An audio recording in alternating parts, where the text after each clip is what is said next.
काय त्रास होतो आणि तू त्याचा फाईट कसा करत असतो? आता हिमोफिलिया बद्दल जर बोललो माझा अनुभव, मी बऱ्याच गोष्टी अनुभव केलेल्या आहे. जसे की एक नॉर्मल आहे की रक्त घोटत नाही या आजारामध्ये, जे बाय बर्थ. याच्यामुळे काय होतं की जॉईंट्स मध्ये ब्लीड होतं. नी जॉईंट झाला, अँकल जॉईंट झाला, त्याच्यानंतर एल्बो जॉईंट झाला, हिप जॉईंट झाला.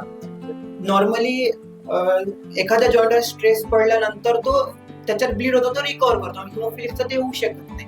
तर बऱ्याच वेळेस एकाच जॉईंट मध्ये ब्लिडिंग झाल्यामुळे टार्गेट जॉईंट होतात, इंटरनल ब्लिडिंग्स होतात, ज्याच्यामुळे तिथले जे मसल्स टिश्यूज आहेत ते स्वेलिंग होतात, तिथं रक्त बाहेर येतं.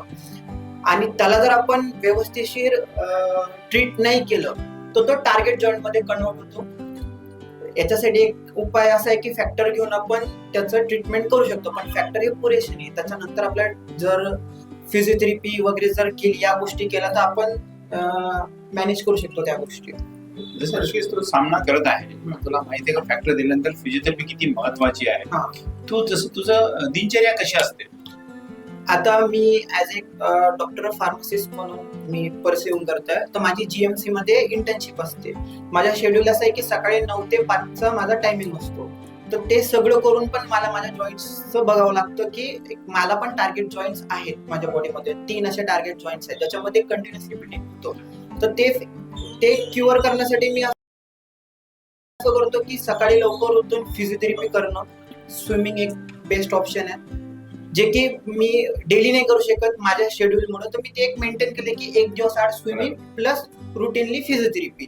नॉर्मल जे आपले चार्ट्स येतात, हिमोफिलियाचे भरपूर चार्ट्स येतात, आपण दाखवलेले की जॉईंट्सची एक्सरसाइज कशी करायची, तसे मी थाउजंड्स ऑफ टाइम त्याचे रेपिटेशन्स करतो, जेणेकरून मला जे नॉर्मली ब्लीड होणार असतं ते ब्लीड होत नाही. बॉडी अडॅप्ट झाली त्या गोष्टीला. सो जी ब्लिडिंगची फ्रिक्वेन्सी ती कमी झाली. तर ह्या अशा काही छोट्या गोष्टी, आणि मेन म्हणजे डाएट प्लॅन झाला, नॉर्मल फिजिओथेरपी झाली. इव्हन मी रोज 5 किलोमीटर वॉक्स करतो. विथ माझी इंटर्नशिप चालू आहे, स्टेअर्स वरून वर खाली करणं, त्या पण गोष्टी येतात. पण ते सगळं हेल्दीली मॅनेजमेंट होऊन जातं, कारण की मी तेवढं लक्ष देतो स्वतःकडे. आरोग्य